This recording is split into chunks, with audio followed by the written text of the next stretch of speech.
기도 한 번만 하겠습니다. 살아서 역사하시는 하나님 아버지, 우리에 대한 놀라운 그 은혜에 항상 감사드립니다.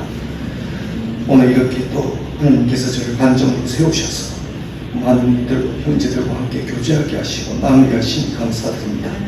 하나님 아버지, 간증 나눌 때에 저희 육신의 입술로 나누는 것이 아니라 하나님 성령 아버지께서 감동 감아 주셔서 또 가르쳐 주시고 인도하여 주셔서 말씀 나눌 수 있도록 도와주시옵소서. 육신은 연약하옵니다. 저는 아무것도 모르고 무지하고 무식합니다. 하나님 아버지, 인도하여 주실 줄 믿사옵고 모든 것을 하나님께 영광 돌리기 원합니다. 모든 것을 감사드리며 우리 주 예수 그리스도 이름으로 기도드리옵나이다. 아멘. 안녕하십니까.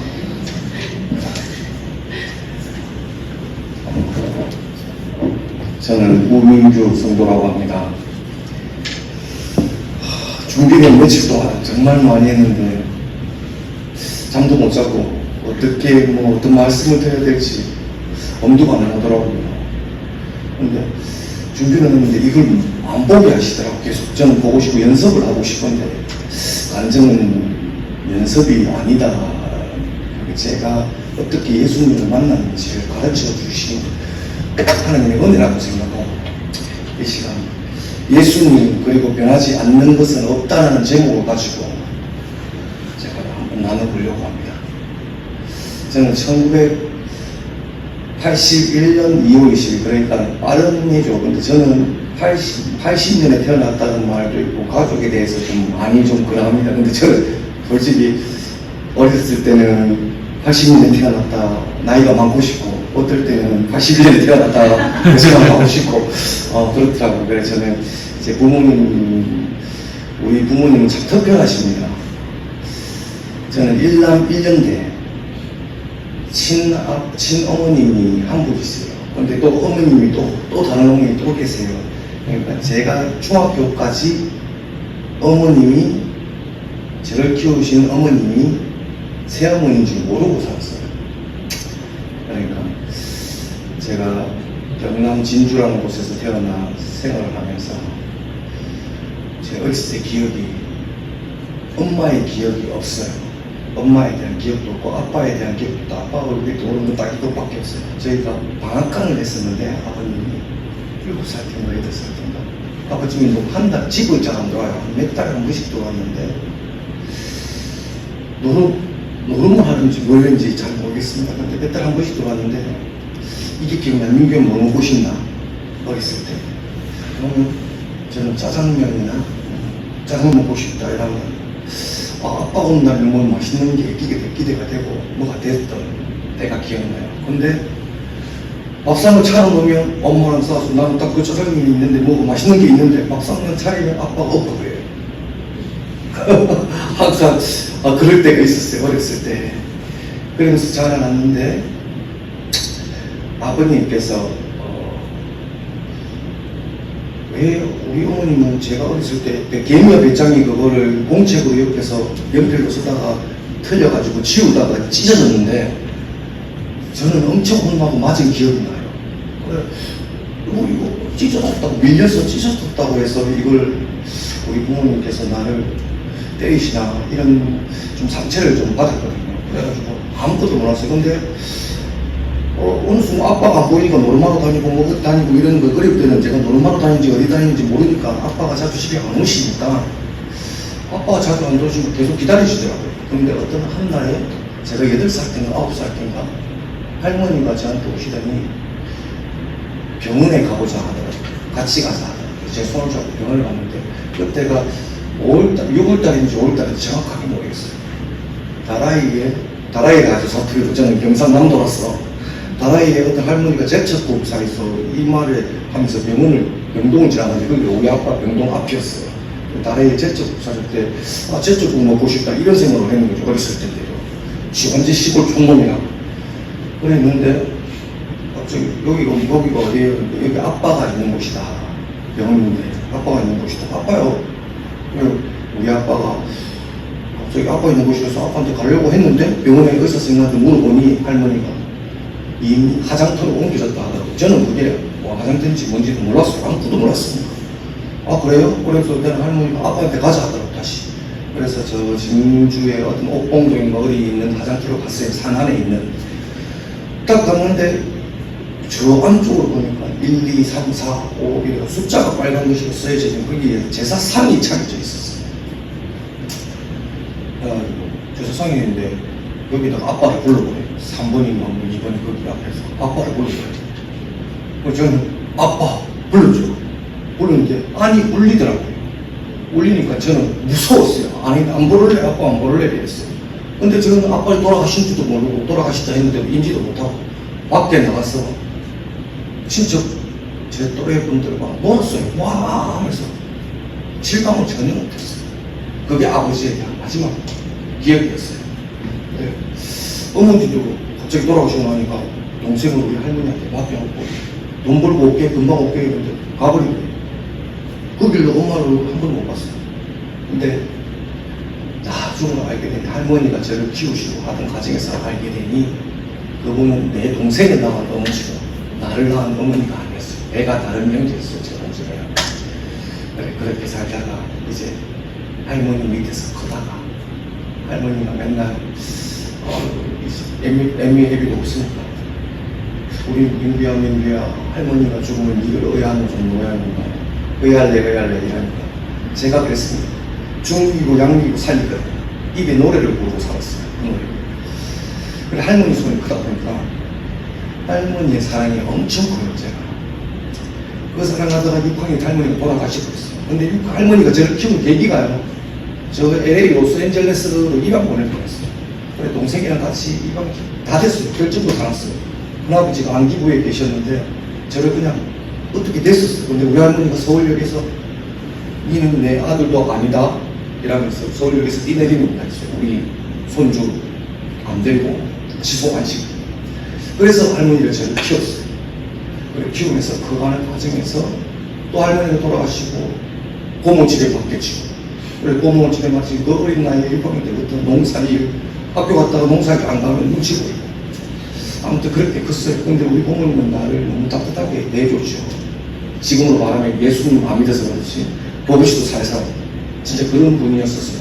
아무것도 모르고 그렇게 살아가다가 방탕하게 이제 이 일이 싫은 거예요. 농촌 시골 일도 싫고 이제 싫은 거예요. 근데 그 어렸을 때부터 발라당 빠졌어요. 예의는 깍듯하게 배우면서 살았는데 농촌 일이 싫었어요. 그 단지 시골에 있는 게 싫었어요. 그래서 시골을 떠나서 학교를 맨날 갔다 왔다 거짓말 치고 그래가지고 떠나서 농경지에서 벗어난 진주 시내라는 곳에서 제가 자취 비슷하겠나 같이 친구들과 어울려서 살게 됐었어요. 살게 되면서 각종 나쁜 짓은 다 해봤던 것 같아요. 그때부터. 왜냐면 친구들은 깡패 어렸을 때부터 깡패 하는 친구들이 많았어요. 저 친구들은 그때 당시 메이크 지금으로 말하면 상상도 할 수 없는 메이크 레독스, 올시, 잭 니클라우스 이런 걸 입고 다니는데 너무나 부럽더라고요. 나도 저렇게 살 수 없을까? 나도 저렇게 막 의식 그리면 다른 사람한테 덩떡거리면 이렇게 살 수 없을까? 하면서 그쪽 길로 빠져들었어요. 제가.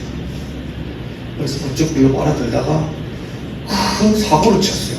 제가. 많은 친구들랑 싸우다가 혼자 4대1로 이렇게 막 싸우다가 이기기 위해서 살고 싶어가지고 어떻게 하다가 제가 그 친구를 아무튼 위험에 처하게 만들어서 잘못했었어요. 17살 때 나이에 4조 1, 2항이라는 범죄 단체 별성이나 하여튼 엄청 큰 제명, 안 좋은 제명으로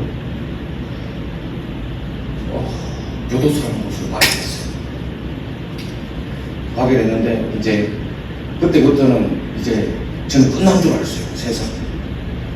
교도소에 딱 갔는데 제가 밖에서 어떤 등으로 내 마음대로 이렇게 행동하다가 교도소에 딱 들어가 보니까 모든 게 다르더라고요. 저는 자신이 있을 줄 알았어요. 교도소 가서도 당당할 줄 알았는데 형을 받았는데 15년을 받았어요. 어린 나이 17살 때.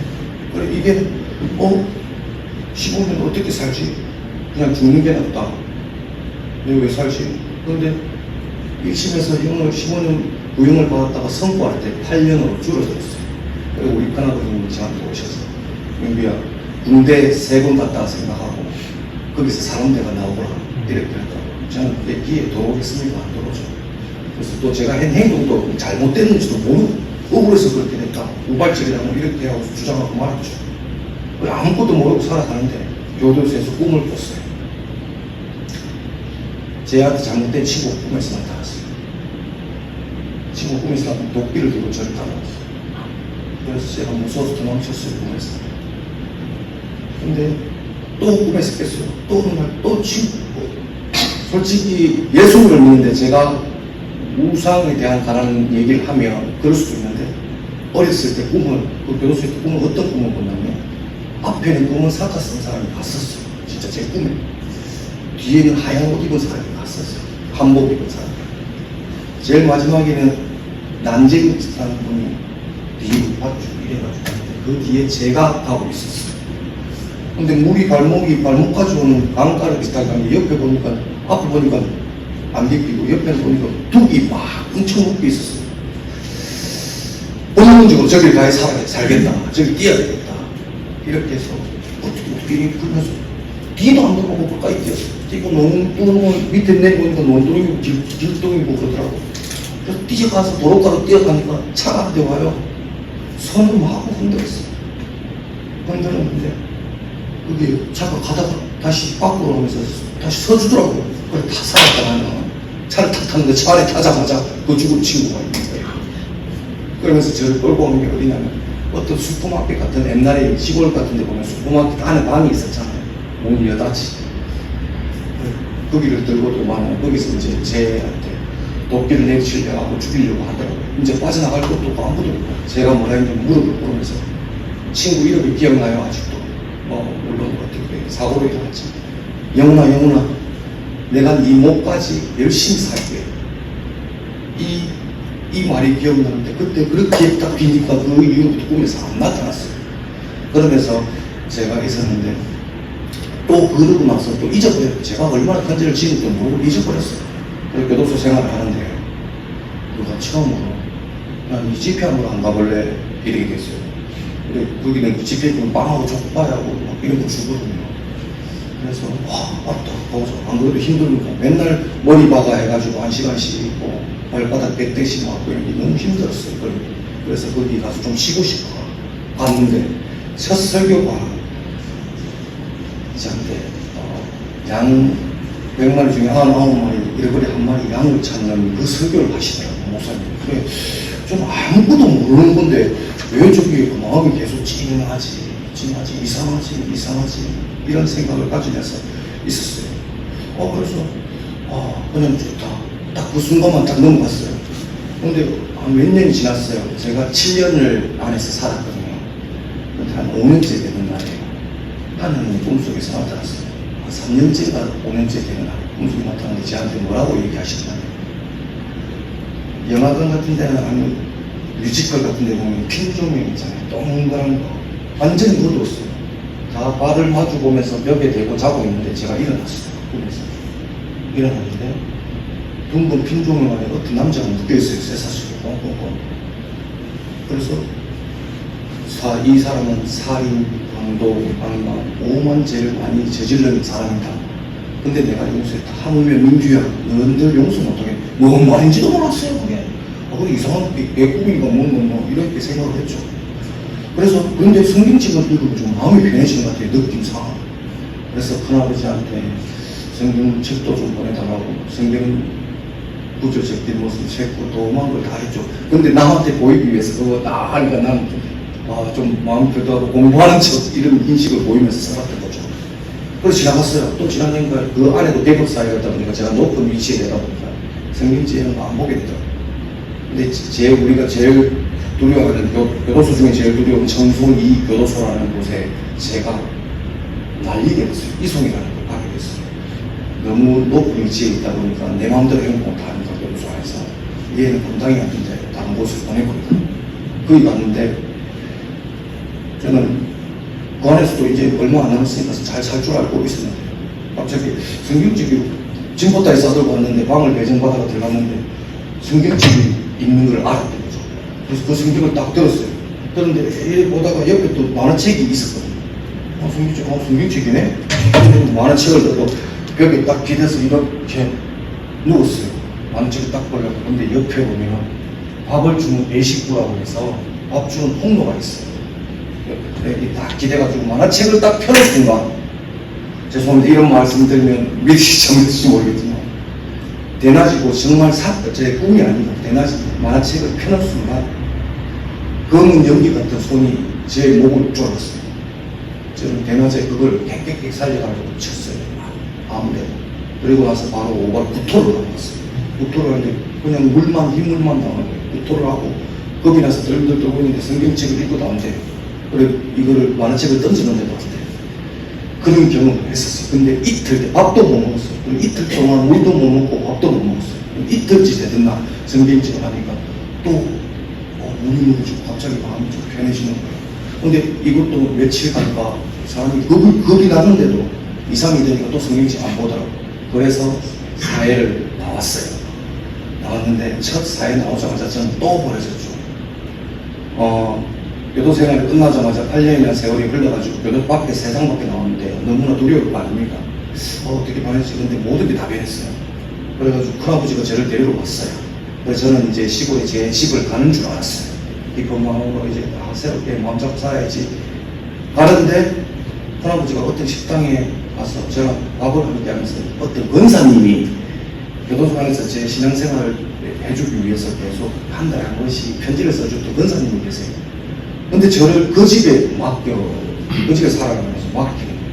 그래서 저는 너무나 충격적이었어요. 집에 나오면 이제 시골 가고 공원도 보고 친지분들도 보고 새롭게 살겠구나 하는 기도만 했는데 나를 남의 집에도 생판 알지 못한 남의 집에 나를 맡기네. 그게 상처를 받아가지고 제가 큰아버지랑 더 이상 안 받고 있어요. 그러면서 내 마음대로 살아갔어요. 이제 그때부터. 그 마음대로 각종 대출 관련 일부터 핸드폰 일부터 그리고 남들 사기치는 일부터 폭력 돈 안 주면 가가 하는 것부터 오만 짓을 다 했거든요. 그리고 예전에 깡패 생활했던 친구들 만나면서 어마어마한 불법적인 일을 다 했었어요. 그래가지고 그런데 길은 항상 그렇게 잘 살다가 돈을 갖다가 이렇게 좀 모으다가 하면 하루에 100만 원, 하루에 100만 원 써버린 거예요. 내일이 없어요. 그리고 또 되면 왜? 내일 되면 또 걸리니까. 남들 사기치면 되니까. 남들 눈 때리면 되니까. 이용하면 되니까. 대출받게 제 2금융고 3금융고 대출받게 해가지고 수수료를 40%, 50%씩 받아버리는 거예요. 1000만 원 받으면 500만 원 같이 해거든요. 그렇게 살다 보니까 눈에 보이는 게 있겠어요. 오만 죄는 다 10개명 중에 죄 안 지은 게 없을 정도로 죄는 다 지었어요. 그렇게 하다가 저는 어렸을 때부터 굿을 많이 했기 때문에 집에 그런 영향을 많이 하고 불도가 좀 많이 세고 눈에 보이는 게 막 그것도 많았어요. 그러다 보니까 살아가다 보니까 세상적으로 살다 보니 내가 불교적이 절 같은 데 가서 1년에 한 번씩 쌀 공양이나 하고 기도 한 번 하고 이러면 내 죄가 괜찮겠지 서로 이런 생각을 가지면서 살았거든요. 그래 하면서 어떤 여자를 처음 만났어요. 이제 교도생활 끝나고 나가서 여자를 만났는데 제가 약점이 있었다. 엄마 사랑, 아빠 사랑, 어렸을 때 7살, 8살 때 그만두고 할머니에서 앵앵대다가 할머니 가버리고 사랑을 못 받다 보니 어떤 여자가 조금만 나한테 잘해줘도 따뜻하게 대해줘도 그렇게 오랜 간 쓸개를 다 빼내주는 삶을 살았던 거예요. 그래서 여자가 떠나간다 하면 겁을 먹었던 거예요. 그 생활을 반복을 한 10년 가까이 했어요. 이 여자 만나고 떠나면 또 울면서 뛰어내리고 자살해보려 하고 그때부터 제가 이 처음 자살을 갔다 자살 시도한 게 아예 처음 자해를 시도한 게 중학교 때였어요. 왜냐면 관심을 너무 받고 싶었던 거예요. 사람들한테. 얘는 가난하고 얘는 그거 하고 얘는 엄마 아빠 없다. 어렸을 때 그런 소리 너무 많이 들어가지고 내가 할 수 있는 거 뭘까 이렇게 생각하다가 내 주먹을 내 코를 계속 쳐요. 코가 이마에 보면 코뼈가 떨어져요. 그러면서 학교 교실로 들어가요. 하면 학생들이 민규 피나요 선생님. 그때 막 공으로 달려가니까 선생님이 안겨주고 이런 적이 있었습니다. 저는 스스로 또 자해를 하면 내가 이렇게 팔을 꺼버리면 집에 가는 사람이 나한테 관심을 갖고 필요가 있으니까 도와주겠지. 내 여자라는 사람이 바람 나가다 하고 다른 사람 만나러 가는 건데 나는 그 사람이 최선다는 게 있지. 흥미를 있겠죠. 쟤라는 사람한테 기대가 그렇고 재미가 없겠죠. 떠난다 하면 내가 이렇게 꺼버리거나 찔러버리면 안 떠나겠지. 이런 생각. 이 사람이 내 옆에 있을 수 있겠지. 이런 생각. 그런 생각으로 시작된 자해가, 외로워서 시작된 자해가 나중에는 어떤 좌절과 시련에 빠지게 되면, 제가 토토라는 사이트를 했었거든요, 예전에. 결혼생활, 집사람을 만나면서 결혼생활을 하면서. 아기가 수연이가 태어났고 2살 정도 무렵에 수민이가 뱃속에 만삭이 되어 있을 텐데 토토 사무실 가다가 쫄딱 망했어요. 돈을 잘 벌고 있다가 쫄딱 망했어요. 내부에 고발자로 인해가지고. 그래서 원탁에 앉아서 유서를 써놓고 죽었더라고요. 유서를 써놓고 이렇게 써놓고 술을 한 20병은 마셨던 것 같아요. 혼자서 그 자리에서 누워가지고 술 잠깐 체할 같은 건 잠깐 잠들고. 그래서 새벽 5시에 차를 먹고, 술이 만취가 된 차를 먹고 청생산으로 갔었어요.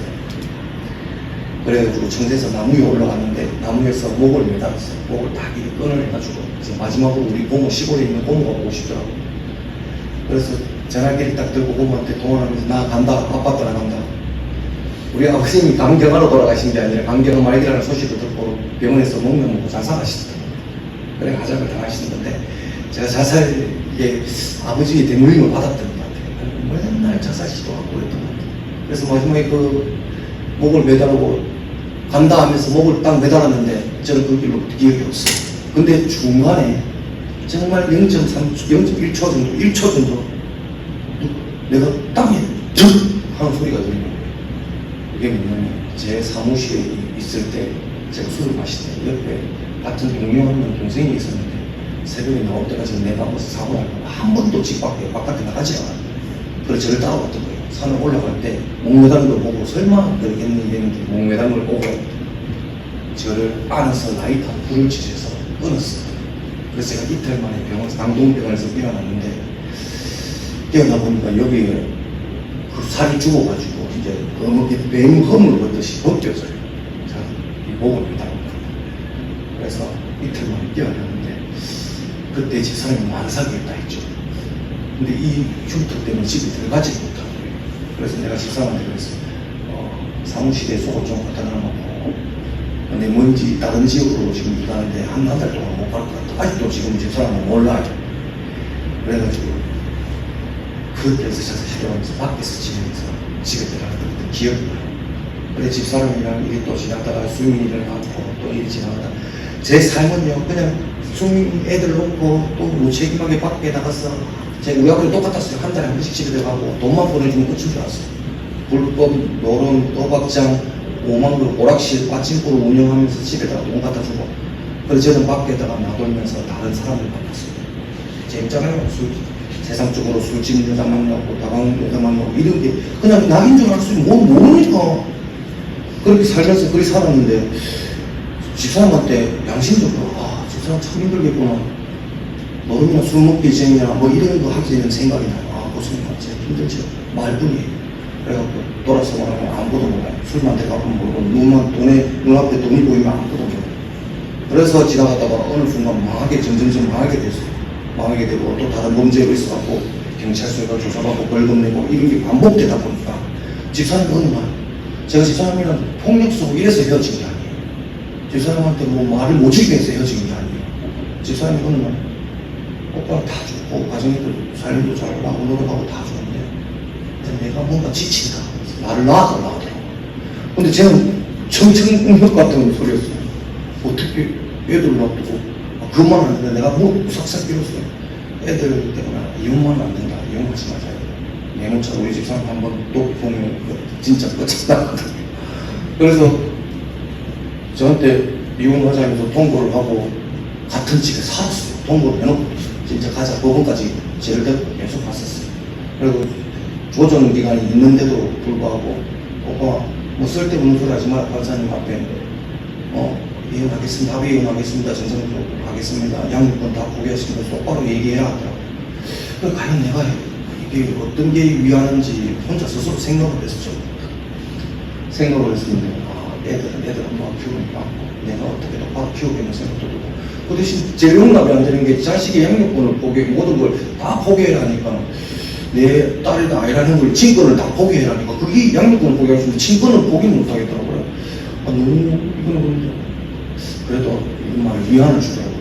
애들 보고 싶을 때 마음대로 볼 수 있고 그냥 법적으로만 그런 거니 당신 새끼 맞으니까 걱정하지 말고 해달라 그래 해줬는데 해줬어요. 해주면서 내가 지금 당장 갈 데가 없으니 좀 같이 있자 하는데 한 일주일인가 한 달 같이 살았어요. 그러면서 기회를 몇 번이나 줬어요.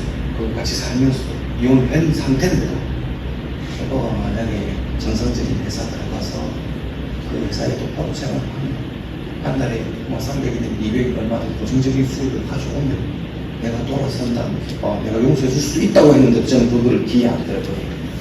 그때 항상 우상을 쫓아다니면서 제사 지내다 보니까 산에 기도하러 다니고 보살들이랑 이렇게 다니면서 많은 사람 유혹하고 야 부대라 거짓말 치거나 부대라 근데 눈에 보이긴 다 보여요.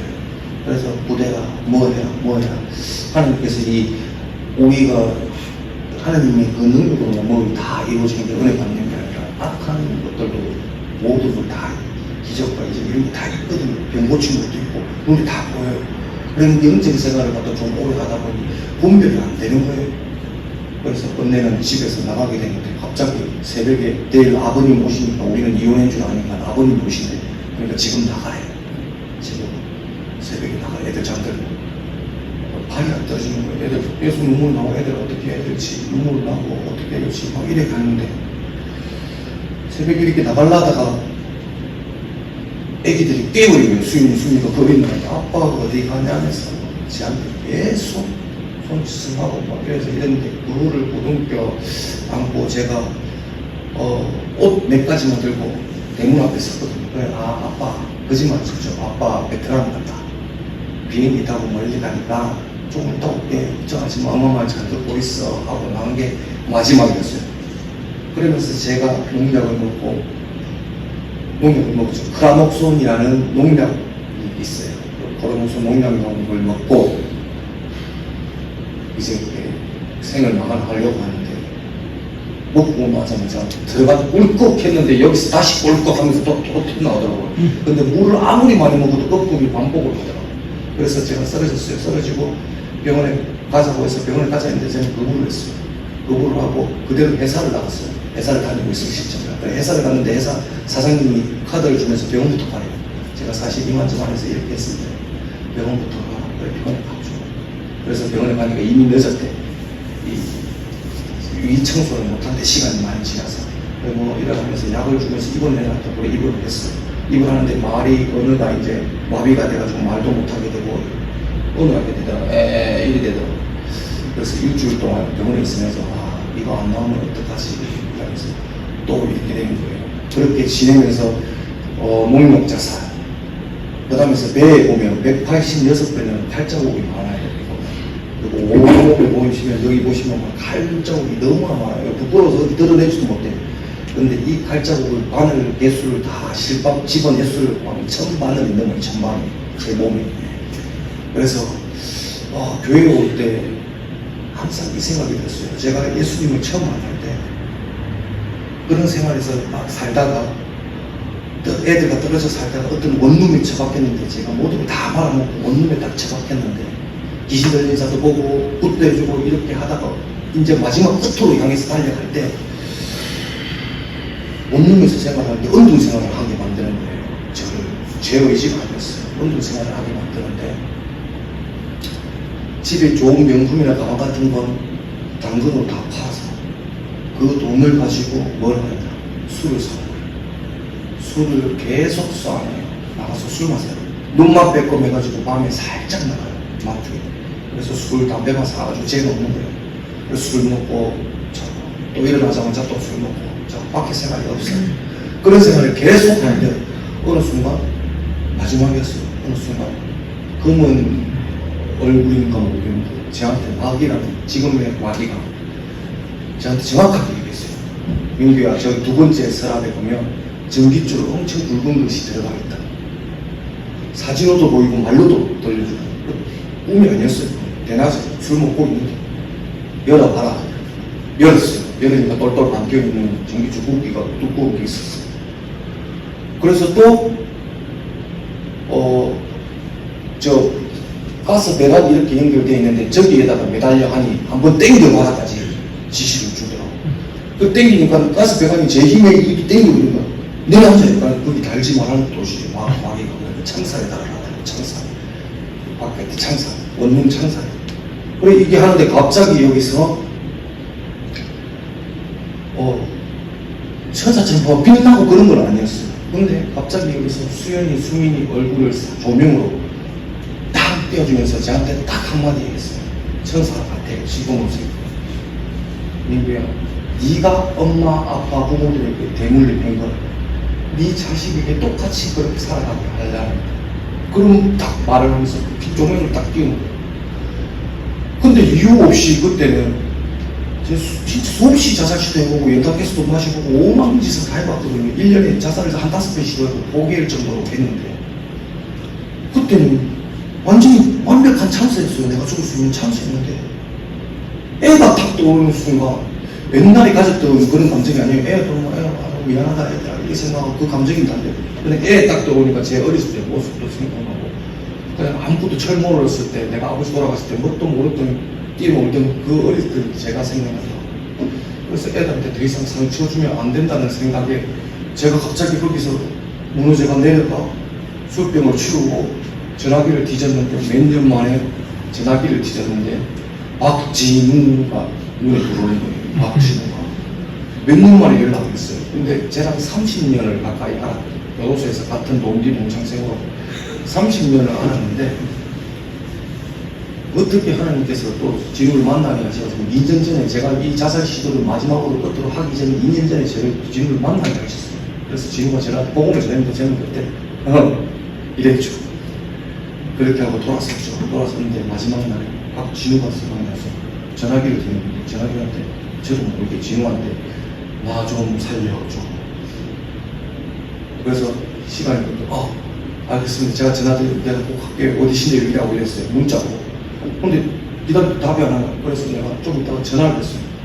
진우야, 나는 형님이 다른 형제인 줄 알았다는 거예요. 쟤인 줄 몰랐다는 거죠. 전화기로 바뀌고 막 이러는. 근데 진우가 지금 바로 오겠다. 이 집이 어디냐. 이래서 바로 왔던 거예요. 왔는데 제 주저리 앞뒤 좀 안 맞게 이렇게 말씀드리지만 딱 왔는데 사람을 만나기 싫으니까 진우도 처음에는 좀 어렵겠어. 근데 살고 싶더라고. 왜? 집 구석에는 냉장고를 내는데 김치 국물밖에 안 남고 옷은 다 팔아먹고 이제 배쳐먹을 거 없으니까 가림이 찢어진 겨울 거 바지 제가 겨울에 예수님을 만났으니까 겨울 주인 바지에 위에 거 다 떨어진 후드티 하나 그게 다였어요. 그래서 김치 국물밖에 없다 그랬지. 진우가 형님 집에 뭐 있습니까? 마실 물 없고 아무것도 없다. 쌀도 없다. 아무것도 없다. 형님 알겠습니다. 조금만 계세요. 이랬는데 진우가 왔는데 한 분 데려가도 돼요. 데려가도 처음에는 받기 싫은데 데려가도 된다 했는데 그분이 남재선 목사님이셨어요. 그래가지고 남재선 목사님 올라오셨는데 저는 솔직히 사람이 눈에 좀 안 보였거든요. 어떻게 이런 것도 없고 그냥 싫은 거예요. 내한테 물건 좀 주고 가고 좀 도와주고 이러면 끝이다. 나는 이 생각을 했거든요. 근데 그때 남재선 목사님이 저한테 말씀드리고 예를 들어서 진우가 말씀 선포하고 니는 귀신들 말고 자살 얘기고 오만 영이 있으니 축사하고 막 이런 일이 있었다면 지금 이 자리에 저는 없어요. 없는데 사랑으로 살아가지고 그렇습니까? 뭐가 제일 힘드십니까? 따뜻한 말로 수위라고 이래서 제가 마음이 조금씩 열리게 하고 그렇게 되면서 이제 예수님을 만났던 거죠. 예수님을 만났는데 말씀은 성경을 받고 예수님이 있다고 하나님이 있다고 하는데 제 마음이 솔직히 쉽지 않더라고요. 진짜 안 좋아서 솔직히 말씀드리면 교회 다니면서 바로 오면서 예수님 만나왔어요. 근데 조금 더 성경을 제가 조금씩 읽어가면서 바리는 하고 황건이 다 읽어갔을 때 제가 읽고 이랬을 때 예수님이 2000년 전에 계셨던 2000몇백 년 전에 계셨던 예수님이 날 위에 돌아가셨다는 게 믿어지는 거예요. 그러니까 제 안에 성령님이 계시구나. 그냥 내가 입으로만 그냥 떠들었던 예수님이 아니구나. 그냥 하나님 제 두려운 거 있었거든요. 하나님이라는 이 세상에 창조하시는 뭔가 있다는 그런 내가 느꼈고 두려운 거 있었어요. 근데 매번 귀신에 사로잡히고 무당에 사로잡혔었잖아요. 제 남들 부족 소족 이랬거든요. 제 집안에 누구 돌아가셨고 이런 거 다 맞췄어요. 정말로 신기할 정도로. 그러니까 저한테 구슬 의뢰하고 다 했던 거예요. 남자친구가 있었는데 남자친구 못 매달았고 남자친구의 언니까지 못 매달은 거 다 맞춰요. 정확하게 언제 못 매달았고 또 선물 받은 게 샤넬백 받은데 그거 버리라. 귀신이한테 죽은 사람은 그걸 왜 들고 있냐 하면서 저는 끝까지 해주고 다 했거든요. 다 보여요, 영적으로. 그래서 저한테 그게 어떤 은사인지 모르겠지만 하나님께서 좀 이런 게는 좀 있었어요. 상대를 보면 아파하는 마음을 많이 줬어요. 아픈 사람을 보면, 슬퍼하는 사람 보면 아픈 마음을 많이 주시는데 제가 그렇게 하면서 예수님을 만났는데 말씀을 보면서 이렇게 계속 만났는데 하루하루 살면서 저는 예수님 보면서 애들 키우면서 우리 일단 내부터 살아야 되잖아요. 예수님 만났으니까 아무것도 모르니까 이제 구원받았다는 확신을 좀 가려야 되니까 살아계시죠. 인자 살아계시는데 뭘 해야 될까 모르는 거예요. 뭘 해야 될지 모르는 거예요. 그럼 여기로 따라갔다가 저기로 따라갔다가 사람 가자 하면 또 따라갔다가 진우 형제 가자 하면 또 따라갔다가 그리고 진우 형제가 살아시고 나면 또 심심한 거예요. 또 예수 살아계시는 걸 알기로 알겠어. 근데 심심해. 집에서 혼자 있기도 싫어. 불안해. 그리고 또 집에 가정 형편이 어려운데 내가 집사면 지금 붙어 있지만 예수님 만나고 나서 붙어 있었지 처음에는 안 붙어 있었거든. 봉곡동에 작은 집 이렇게 있으면서 심심해요. 심심하고 돈도 없고 어려우니까 사람을 의지하게 되더라고요. 사람을 보면서 사람이 힘들면 힘들다고 도움을 청할 수도 있잖아요. 그런데 방식이 틀린 거죠. 제가 먼저 하나님을 구하지도 못하고 뭘 하지도 못하고 의지를 사람에게만 좀 받아보는 많은 일들이 있었던 거죠. 그래서 그게 있다가 점점점 깨우치고 나면서 집사람이 혼자 있는데 애들이 너무 보고 싶더라고요. 집사람이랑 같이 있고 싶더라고요. 그래서 집사람한테 내가 일주일에 한 번씩만 애들과 같이 당신이랑 같이 있으면 안 되겠나? 그러니까 우리는 이혼했잖아. 솔직히 이제 좀 새롭게 살고 싶은데 옛날에 내가 내 얘기를 좀 들어줄 수 있겠나 이러면서 갔어요. 갔는데 딱 만나면서 내 얘기를 들어주는데 기초생활 신청 때문에 애들의 허락을 맡아야 돼. 애들 엄마의 허락을 맡아야 되는 거예요. 갔는데 얘기를 처음으로 그때 받은 게 주변에서 분들한테 들은 게 뭐냐면 네가 마음에 진심을 다해서 용서하는 마음으로 용서를 구하는 마음으로 솔직하게 거짓없이 한번 얘기 평생 거짓하고 살았어요. 단 한 번 10년 동안 집사람에 살면서 진실을 얘기한 적이 없다. 진짜 진실을 얘기한 적이 없어요. 나는 선의 거짓말이 최고인 줄 알았어요. 이 사람 웃기만 해주면 되는구나. 근데 그 진실 얘기, 그래서 우리 집사람 알아요. 오빠는 진실이었다. 그래서 나는 오빠를 낳았다 하더라고 나중에. 그래서 거기 가서 집사람 이렇다 해줬다. 내가 기초생활도 받아야 되는데 좀 이렇고 생활 좀 어려운데 이렇다. 근데 과거에 이렇게 많이 유심을 느낀다. 새로운 사람이 되고 싶다. 당신한테 좀 최선을 다하고 싶고 내가 죄인이었다. 이걸 고백하면서 시작되는데 집사람이 남들 같으면 이 사인 같은 거 쉽게 해주잖아요. 재산도 없거니와 해코지 하는 것도 아닌데 시에서 해오라는데 그 사인 왜 안 해주겠어요? 근데 우리 집사는 그 사인 해주고 1시간 걸렸어요. 1시간 동안 이것만 보고 있었어요. 왜? 우리 집사람은 얘기도 흥청망청 뭘 걱정했냐면 나라에서 이거 타는 게 중요한 게 아니라 오빠가 나라에서 좀 기초생활 그것도 해. 예수님이 뭐로 따라서 돈에 그거 의지하면서 또 페이지도 생각하고 그거에 의지할까봐 집사람이 쌓이는 망설였던 거예요. 그래서 나한테 한 가지 약속을 하더라. 애들 안 볼 자신하고 만약에 오빠가 게으르지 않고 정말 열심히 살아서 기초생활을 스스로 탈피하는 나는 이제 생활이 괜찮고 일을 좀 하겠습니다. 나라에 바뀔 수 있는 날이 되면 그걸 가감히 던져. 그래서 나는 이 사람 자기 아들은 자기한테 피해갈까봐 자기도 차상위 계층이고 기초수급이니까 애들 미혼모니까 자기한테 피해갈까봐 내한테 사인 안 해주나 이렇게 생각했어요. 어렸을 때는. 근데 저를 생각하고 있더라고요. 예전에 그렇게 살았던 모습들 집사람을 보면서 저를 생각하고 있더라고요.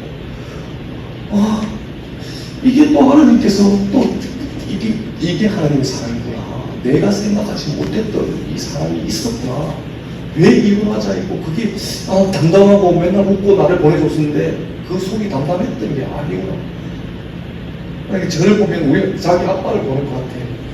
아빠가 아버님이 되게 외롭고 자랐고 좀 사람을 좀 외롭게 자랐었거든요. 아버님께서.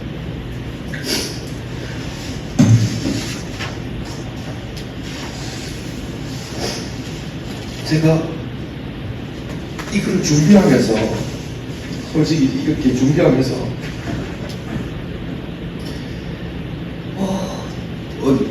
어떻게 조리 있게 말할까, 어떻게 설명을 할까 이렇게 생각하면서 간증을 준비했는데 밤도 새고 며칠 동안 잠을 못 잤었어요 솔직히. 근데 중립 다니는데 제가 이거 오늘 한 번도 안 봤거든요. 아니 보게 했으면 강사님들이나 아니면 선생님들 가르치듯이 이렇게 살았습니다. 그리고 이런 체험을 받았습니다. 또 이랬습니다. 이런 은사가 있었습니다.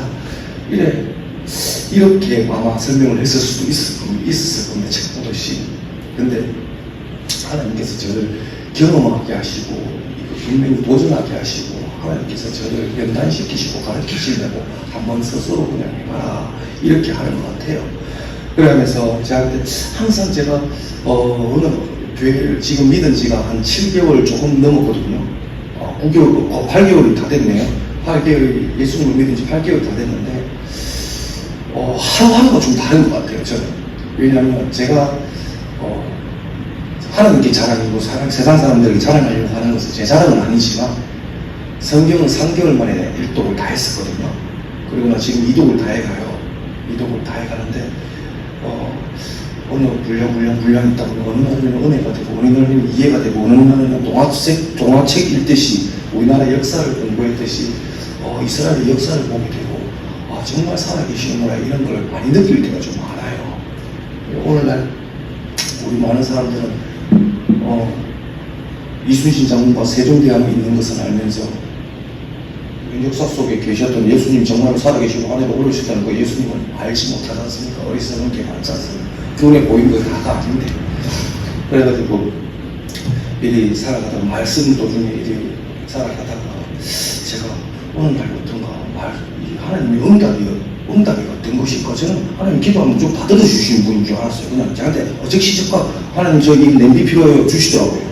하나님 이거 스팸 필요해요 하니까 스팸 선물 세트 주시더라고요. 하나님 쌀 필요해요 하니까 쌀 주시더라고요. 돈 필요해요 하니까 어떤 분으로 통해서 하나님 다 주셨어요. 근데 어느 순간 안 주세요 안 되더라고요. 왜? 근데 말씀을 꿈으로 통해서 말씀 주셨거든요. 꿈으로 통하고 사람으로 통해 말씀을 주시는데 먼저 그 나라와 그 의를 구하라. 그리고 내 유익이 아닌 남의 유익을 먼저 구하고 나니 하나님께서 응답을 해주세요. 사람으로 통해서 응답해 주시고 말씀으로 통해서 응답해 주시는데 요즘에 제가 말씀 생각했던 걸 오면 예배 시간에 목사님이 해주시고 또 제가 생각했던 걸 권사님이 또 어떤 권사님이 똑같이 생각을 하고 계시고 이게 하나님의 사랑이고 은혜 아니겠습니까? 그러니까 깨닫게 해주시더라고요. 깨우치게 해주시더라고요. 그래서 제가 왜 예수님 그리고 변하지 않는 것은 없다 했냐면 오늘 지금도 저기 동네에 가면 아직도 민규이라는 사람 많아요. 10몇 년 됐지만 제 여기 정성섭 형제 부인 김선혜 형수님이 오셨을 만한 아까지만 오셨다 가시지만 저를 10년 봤던 사람이거든요. 저 다 인간 안 돼. 다 민규 손가락질이에요. 저거 사람 안 돼. 분리수거도 안 돼요. 저는 제 스스로가 생각해요. 예수님 믿기 전에 저는 분리수거도 안 되고 음식물 쓰레기는 그럼이라도 되잖아요. 음식물 쓰레기도 안 되는 거예요. 그렇게 살았던 사람을 갖다가 내 안에 예수님이 들어가고 달라지거든요. 사람 자체가 달라요. 저는 또 하나님께서 말씀을 딱 주시면서 저한테 엄청 강력하게 주신 말씀이 딱 있어요. 말씀 붙잡고 살아가는 게 있는데 하나님은 기적과 이적과 표적에 향해 쫓아가는 하나님이 아니시다는 걸 나한테 가르쳐 주셨어요. 왜냐하면 과정을 제가 처음에 교회만 자주 오고 저 교회 자주 어디 쫓아다니고 이러면 되는 줄 알았거든요. 근데 하나님께서 골로새서 3장 18절에서 23절 말씀을 보면요. 골로새서 3장 아내들아 남편에게 복종하라. 이는 주 안에 마땅하니라. 남편들아 아내를 사랑하며 괴롭게 하지 말라. 자녀들아 모든 일에 부모에게 순종하라. 이는 주 안에 기쁘게 하는 것이니라. 아비들아 너희 자녀를 노엽게 하지 말지니 낙심할까 함이라. 종들아 모든 일에 육신의 상전들에게 순종하되 사람을 기쁘게 하는 자와 같이 눈가림 하지 말고 오직 주를 두려워하여 성실한 마음으로 하라. 무슨 일을 하든지 마음을 다하여 주께 하듯 하고 사람에게 하듯 하지 말라. 이 말씀이 저한테 어느 순간 탁 바뀌었어요. 그러니까 제가 기적과 표적을 뭐 할 때 내 아들은 내보고 아쳤다. 우리 집사람이 제일 처음에 교회 못 나가게 했던 이유가 이거예요. 맹신처럼 하나님하고 맹신 이해하지 말라고. 그러니까 집사람은 하루 종일 변해가고 내가 예수님을 믿으면서 변해가고 가정을 위해 충실하고 주일에 섬기고 가정을 위해 충실하고 계속 하다 보니 이제 수요일에도 나가도 돼? 갔다 와. 점점 가정이 더 잘하다 보니까 네, 미안한데 낮에 애들과 저녁에 애들까지 밥 다 쳐주고 설거지 다 했으니까 금요일날 밤에 이상하게 예배 시간이 9시더라?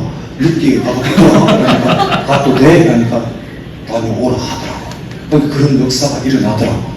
그러니까 우리가 주님다운 우리는 가정에 충실해야 된다고 이 말씀을 되게 주시더라고요.